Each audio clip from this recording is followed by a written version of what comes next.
Hello there, good evening. Welcome to Look North. This is our last full programme of the year. So we've come to Darley Street Market in Bradford, the city of culture, and what has been a really exciting time for the district. Tonight we'll look back at some of the amazing events that have been taking place, and we'll ask what the legacy is for the city of culture.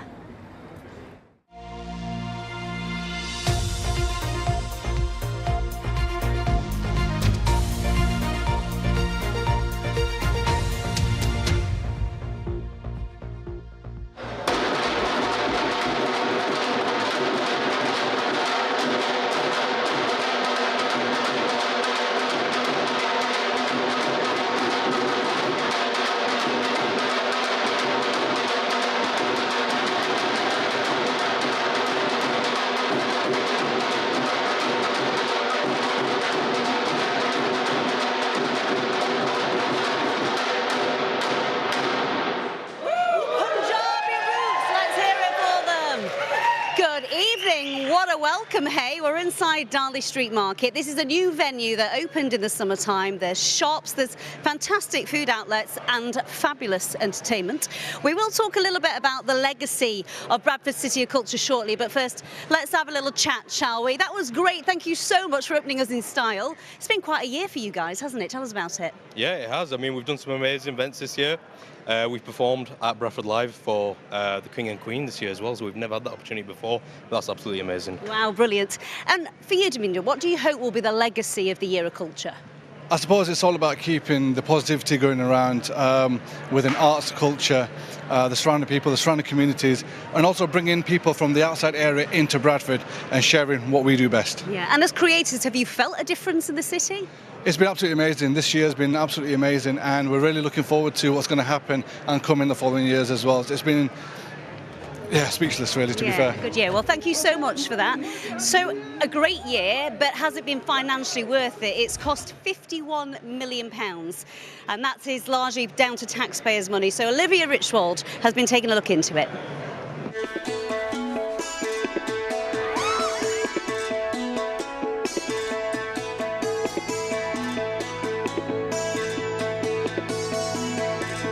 Bradford 2025. Spectacles seen, memories made, experiences had. Sometimes they would do like foam. They would use just so many other creative things. I think that's what that's what makes Bradford unique in its own way. I think it's a beautiful thing, to be honest, because it just really promotes culture and diversity. I've actually seen a lot more people, a lot more tourists, and genuinely it's a lot more more of a good vibe. It's inviting people from other cities as well, so that's nice. People get to see Bradford in a different light. We like that. The true light. Yeah. The true light, yeah. It's been good, but not as we're expecting a lot more. My kids are grown up, so I don't do stuff like that much, but I'm sure kids have enjoyed it. For first light and second chances, day breaks between moors and morality. Bradford 2025 has cost in the region of £51 million. It's estimated the 5,000 events have attracted 3 million people, and footfall in the city has been up by about 25%. But have local businesses benefited? The Cake Hole overlooks City Park, where some of the most spectacular events have taken place. Haven't seen a dramatic increase in footfall. Have seen a lot more tourists wandering about, seen a few coming in here and there, but nothing dramatic. I would have expected a lot more, especially being the city of culture. I've seen other cities gone bigger, but no, I would have expected a lot more footfall, a lot more traffic coming through Bradford. Blossoms & Co on Market Street is in the heart of Bradford's regeneration zone. Giant dragons walking down the street. We've had a fairground down here, and Bradford City of Culture and all the events that's been going on has drawn more people in, and what it's done is it's reminded them how wonderful Bradford is. It just needs to continue. The success of Bradford 2025 is hard to measure. Has civic pride increased? Are young people more inspired? Are there more creative opportunities? At Bradford College, they've tried to ensure every student aged 16 to 18 has attended at least one City of Culture event. These art students were inspired by seeing the Turner Prize. it's something to be really proud of. You know, we don't get a lot of this attention in Bradford. I volunteered for the opening weekend, and it was so nice to see the influx of visitors coming to Bradford and the positive atmosphere it created. I think it's been really fascinating to see how the city's grown and changed, and how many opportunities we get because of it, and how Bradford's got a spotlight on it now. It's really cool. For 16-year-old photographer Ren, Bradford 2025 has brought a host of new opportunities. It's just been incredible seeing all the different events and seeing the music scene just like boom in the last year. There was only a few gigs every now and then, and everything was really small, but now with Bradford Live and BBC introducing, it's boomed, and it's been amazing because I've been able to be a part of so many different incredible experiences and meet so many new people. Bradford College has launched its Producing Academy, which focuses on creativity and the arts. We've already seen an uplift in students studying creative music in the department this year, and our applications for next year are up by about 75%. So I think that's a real testament not only to the idea of the Producing Academy and the facilities we've got here, but also City of Culture and the legacy it has now for the arts in Bradford. It's a fantastic time. Bradford 2025. There were cameras, choirs and crowds, from the moors to the museums and from City Park to Lister Park.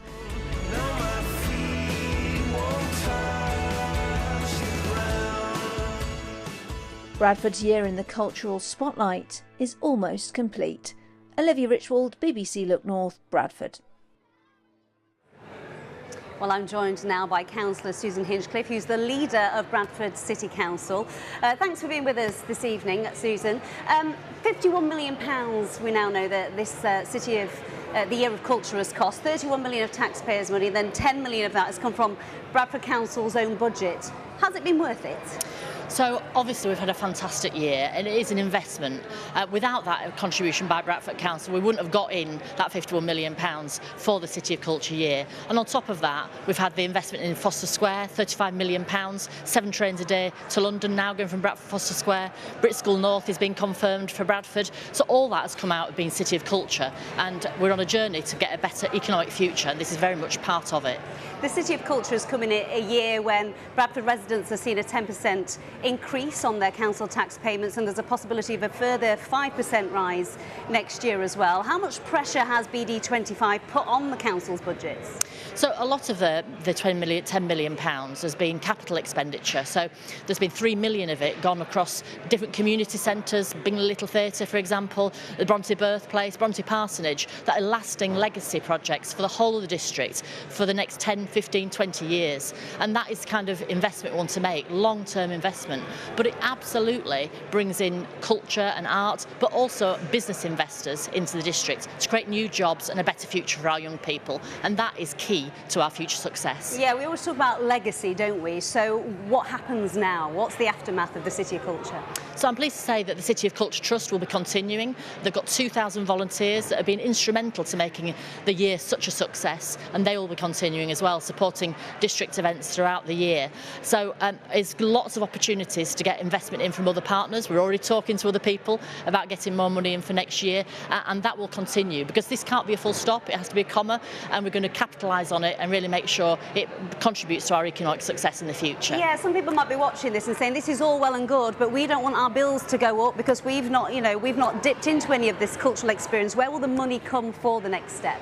So the money we've got is already in the budget, it's not new money. But just to put it in some kind of context, we spent £250 million last year on children's social care, absolutely vital service for the districts and for our children. So whilst it's a lot of money, the scale of our challenge and council services is bigger than that. And that's why the economic growth that we're creating is absolutely vital, because we need to put more money in people's pockets to get more jobs here, create more regeneration, more housing, good, decent housing, and that's part of our plan. Susan Hinchcliffe, thank you, and happy Christmas. You too, thank you. Well, as you heard there, thousands of volunteers have taken part, thousands of Bradfordians in the Year of Culture, whether that's been a performer, a volunteer or one of the BBC New Voices. We've been catching up with some of them as they reflect on the experience and how it shaped their life the last year and their city. So we're going to go see Celeste, who was part of the documentary. Hi, my name's Julia, I'm 16 and I was part of My Horse, My Life and My Spear. It was about tent pegging, in Asian sport, Pakistani sport. But to represent my Pakistani heritage has been really good, especially doing it with horses. Like all the prophets had horses, they all rid horses, and like all my ancestors have done it, my father, my uncles, everyone's done it in my family. So like to just keep it going. Hi, I'm Kamara Baum and I am one of the new voices for Bradford. The winners, Olivia, Irene and Humera.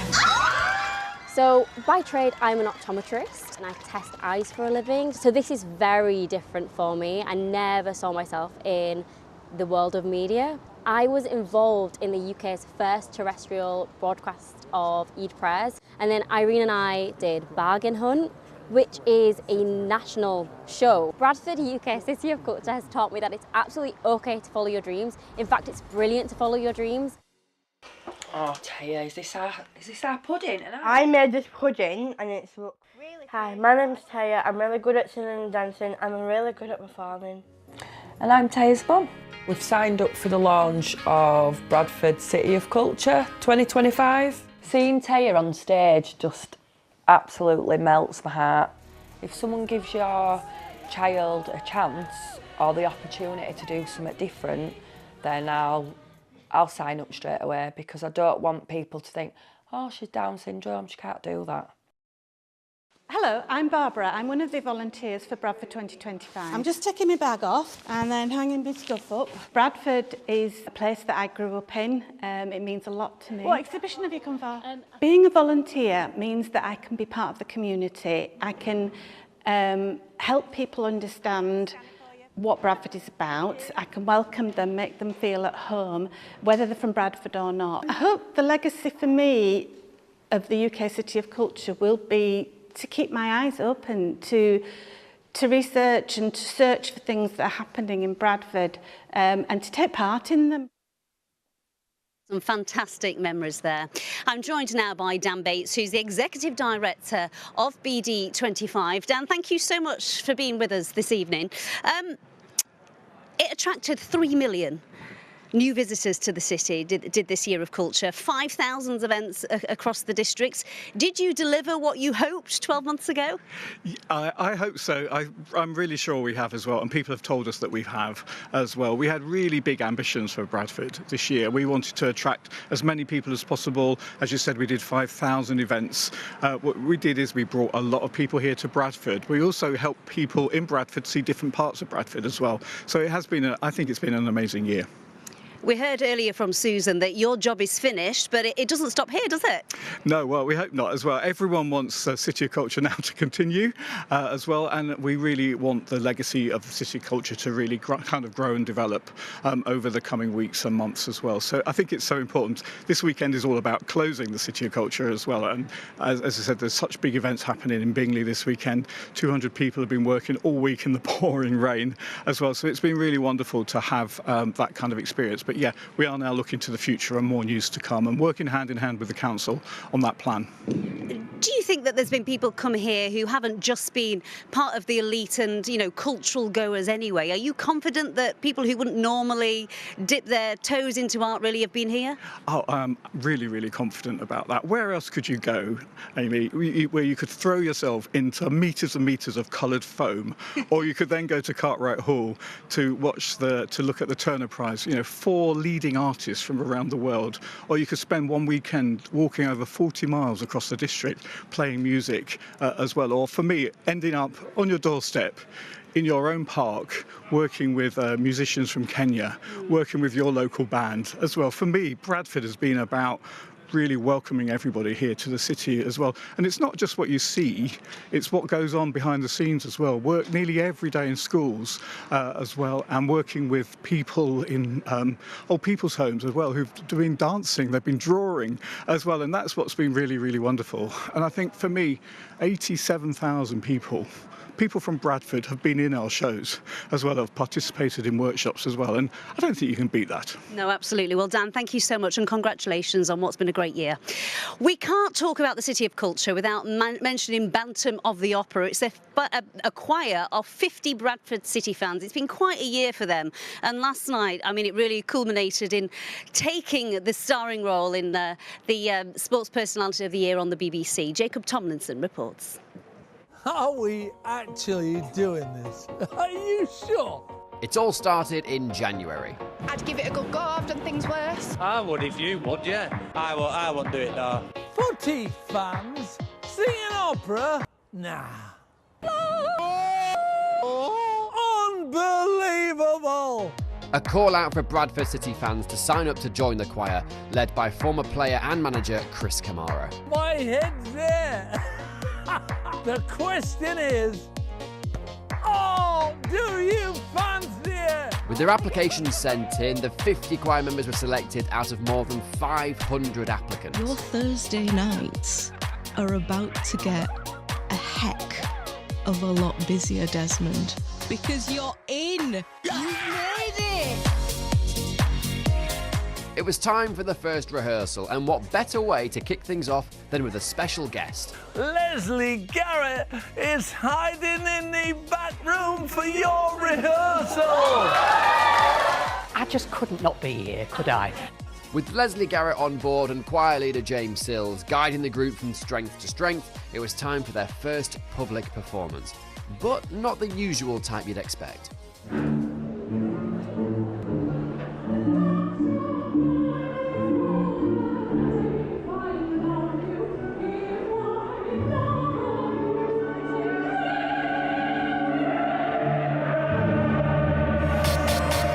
After their successful flash mob, the next big performance was on the anniversary of the Bradford City fire, which sadly claimed the lives of 56 people in 1985. The Bantams would be singing on the pitch in front of a packed-out Valley Parade. Stand up proud, 'cause this is what we sing.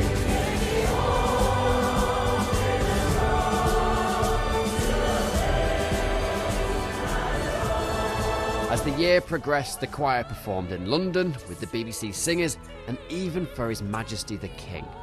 And it sounds particularly good to hear. Thank you. It was an incredible year that concluded with another very special performance. I would like to ask, on behalf of the BBC, if you would do us the honour of performing live at the Sports Personality of the Year. They performed live on BBC One as part of Sports Personality of the Year.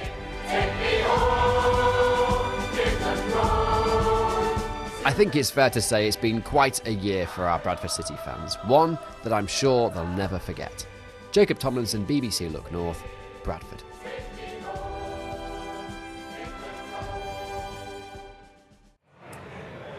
And you can see much more of the choir's journey, from football fans to singing stars, in a special programme called Sing When You're Winning on BBC One tomorrow at 4 p.m. and on the BBC iPlayer shortly after. I am joined now by a very familiar face, Chris Kamara, former Bradford City and Leeds United player and broadcasting legend. It's so lovely to see you. And you too. We just saw some of the highlights there of Bantam of the Opera. You've been involved from the very beginning. In fact, you launched it for Radio Leeds. What's it been like for you to be part of it? Unbelievable. I had to say that. It's been great though. I never imagined for a minute when Tracy G asked me to help recruit 50 football fans that they would sing like glorious choir. They are so good. It's amazing how they've done so well.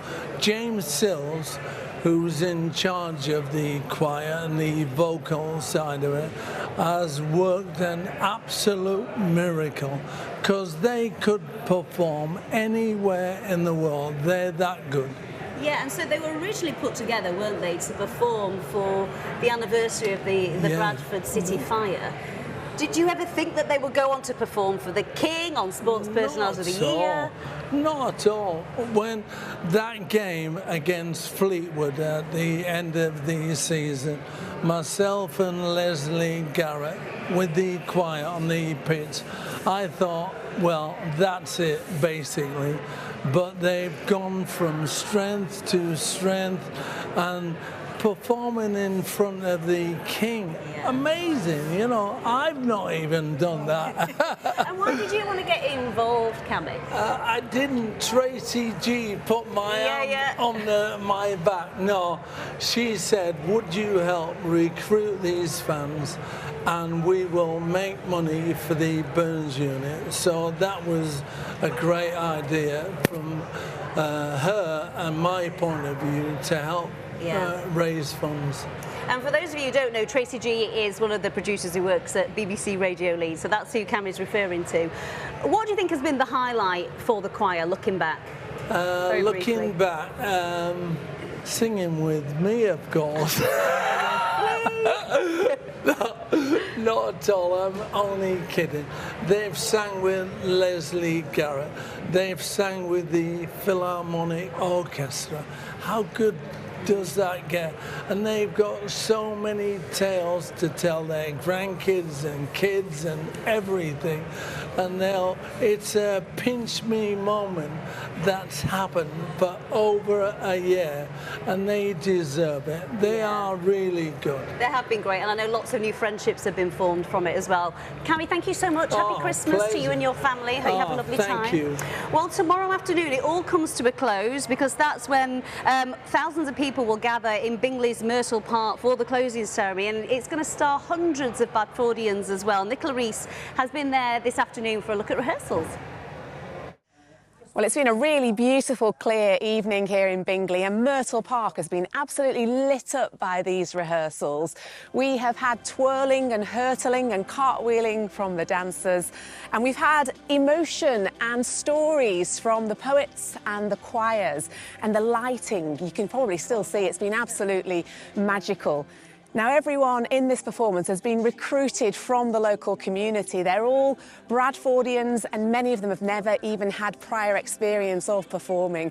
There's a lot of talent, but that's what this is all about. It's what the whole year has been about: creativity, community and togetherness. Now, the show is called Brighter Still, and we can hear a little bit more about it now from the creative director of Bradford 2025, Shanaz Gulzar. There's light, there's fire, there's dancing, there's beautiful, beautiful individual moments.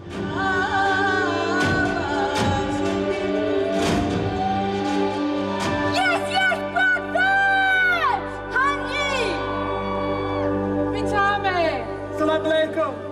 It's a huge stage. It's a big circular kind of stage in the middle, and then you've got arms going off of it. You can expect bike tricks, you can expect bonfires. There's so much that absolutely is fitting for this time of year. It's amazing.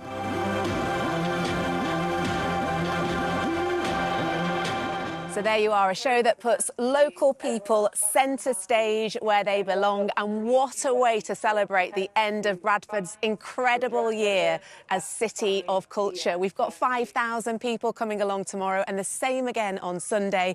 Doors open at 2:30, so come along early if you want hot drinks. Please don't come though if you haven't got a ticket. You can follow all the celebrations live on the iPlayer, and from there you'll be at home nice and warm, and you won't get muddy cold feet. As Nicola said there, you can watch a special live programme featuring the closing event of Bradford's year as City of Culture live on BBC iPlayer from 3:50 tomorrow afternoon. Just head to Live and Trending section. You can also follow it live on the BBC website too, and I will be there presenting, so I hope you join me, and I really hope it's good weather. Paul, please tell us it will be. It's over. Yeah, Amy, well, tomorrow looks a good day, actually, with some sunshine. Today, mixed fortunes. You can consider yourself very unlucky. This was Wensleydale, where they had one shower after another, but certainly elsewhere and towards the coast, it was fantastic. Look at Scarborough early this afternoon. A really pretty picture. If you've got any images you want to send in, the addresses are on your screen right now. So the weekend, Saturday, definitely the best day. It's dry with some sunshine, although there will be areas of cloud cloud at times, but Sunday does look the cloudier over the 2 days. This weather front eventually making progress in from the southwest, bringing some patchy rain. Then high pressure builds to the north of us. That's really important. It means we're going to pull in an easterly next week. That's quite unusual for this time of the year, and it certainly means that next week there'll be a cold wind, although Christmas Day itself does look dry, and there could even be a little bit of sunshine around, all a long way off, of course. There's the showers I've talked about across Wensleydale. Elsewhere, though, it's been a lovely day, and we keep that fine weather through this evening and overnight. Just 1 or 2 showers again across the West Yorkshire and North Yorkshire Pennines, but they will soon move northwards, and then it's dry overnight. Just a hint of a little bit of low cloud in places, and there will be a widespread ground frost. We'll see temperatures coming in at 1 or 2 degrees Celsius. So tomorrow's high water times in Scarborough 4:07, Bridlington at 4:33. So a bit of greyness first thing, some low cloud. That low cloud might come and go for much of the day, especially down the Vale of York, that central slice of Yorkshire. Elsewhere, it's dry and bright, variable cloud. There will be some sunshine at times, but after that chilly start, I think temperatures will struggle to recover. The breeze will pick up from the southeast. We're looking at temperatures 7 or 8 degrees. 7 in York is 45 Fahrenheit, and it's this area that could be prone to some low cloud redeveloping later in the day. Sunday then looks a cloudy day. There'll be some patchy rain around at times, and then as we head towards Christmas Day, grey and damp at first. It does become dry, a little bit brighter. There's Christmas Day, a cold easterly wind certainly becoming more seasonal. Amy, that's the forecast. Paul, thank you. We're outside Darley Market now with a real treat to end the programme. This is our last full show of 2025, but we will be here with bulletins throughout the festive season to keep you company. We're going to leave you with music from West Yorkshire band Peace Artistes. So all that's left to say is thanks for being with us tonight. Thank you for being with us throughout the year, and happy Christmas to you and your family. We'll see you on the other side. Good night.